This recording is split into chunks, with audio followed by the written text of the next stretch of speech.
अधर्म सापेक्ष है, और अधर्म सापेक्ष देश भारत हो नहीं सकता।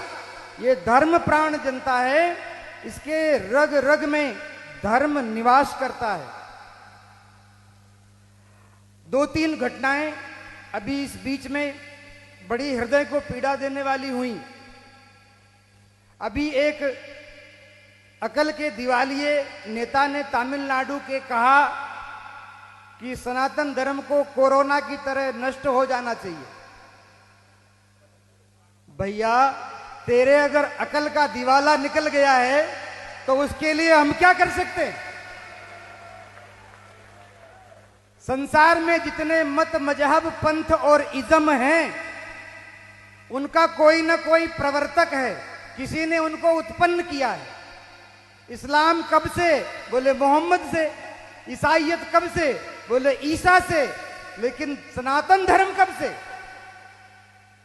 नारायणम पद्म भवम वसिष्ठम शक्तिम च तत्पुत्र पराशरम च देवीम सरस्वतीम व्यासम ततो जय मुदीरयेत।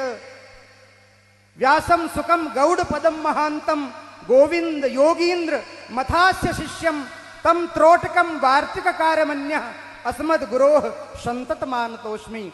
हमारी परंपरा भगवान नारायण से शुरू होती है, और नारायण से शुरू होकर के और इन आचार्यों के रूप में आज तक हमारे सामने विद्यमान है। इसका न कोई आदि है, न कोई अंत है, न इसका कोई जनक है, न कोई प्रवर्तक है।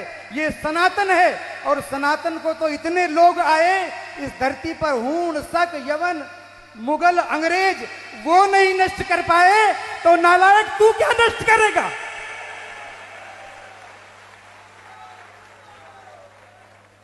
हमारे देश के संविधान में इमरजेंसी काल में जब सारे विपक्ष के नेता जेल में बैठे थे, उस समय आधी रात को 12 बजे तुमने संविधान के प्रियम्बल में धर्मनिरपेक्ष शब्द जोड़ दिया और इस देश को अधर्म सापेक्ष बना दिया। तुम्हारे बाप का ये देश है। हमारे पूर्वजों ने इस संविधान को इसलिए स्वीकार नहीं किया था कि देश के 75 साल बाद भी हिंदू अपने अधिकारों के लिए संघर्ष करें। हमारे देवस्थान सुरक्षित नहीं, हमारी पूजा पद्धतियां सुरक्षित नहीं, हमारे जीवन के मूल मानबिंदु सुरक्षित नहीं। अगर आवश्यकता हो तो ऐसे संविधान को आमूल चूल परिवर्तन करके उसको बदलना चाहिए। और ये मैं किसी आवेश में नहीं कह रहा हूं, ये मैं किसी आवेश में नहीं कह रहा हूं। मैं अकेला यहां नहीं खड़ा हूं, मेरे पीछे देवताओं की शक्ति है, पितरों की शक्ति है, यक्षों, किन्नरों, गंधर्वों की शक्ति है, और हमारे ऋषि मुनियों की शक्ति है। उनकी शक्ति के आधार पर मैं कह रहा हूं, हिंदू अब बहुत समय तक अत्याचार सहन करने वाला नहीं है। अपने अधिकारों के लिए भैया मिमियाना बंद करो, और दिनकर के पदों के साथ स्वर में स्वर मिला करके कि विकराल काल मुंह खोलेगा, फणसेश नागटा डोलेगा, याचना नहीं अब रण होगा और संग्राम महाभीषण होगा। अगर इस तरह से स्थिति रही देश की तो ये ठीक नहीं है। संपूर्ण हिंदू समाज, अगड़ा पिछड़ा, ऊंच नीच, छोटा बड़ा, इन सबको जो जातियों में बांटने का समीकरण चल रहा है।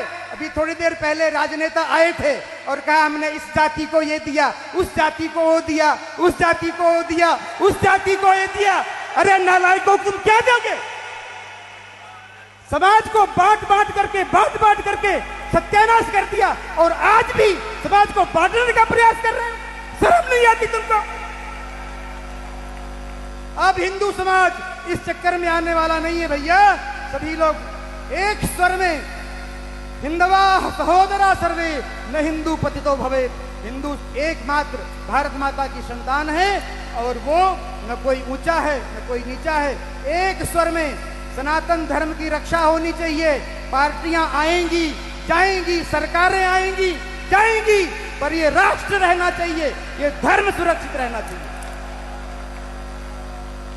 श्री एकलिंगनाथ की, धर्म की, अधर्म का, प्राणियों में, विश्व का गौ माता की, भारत माता की।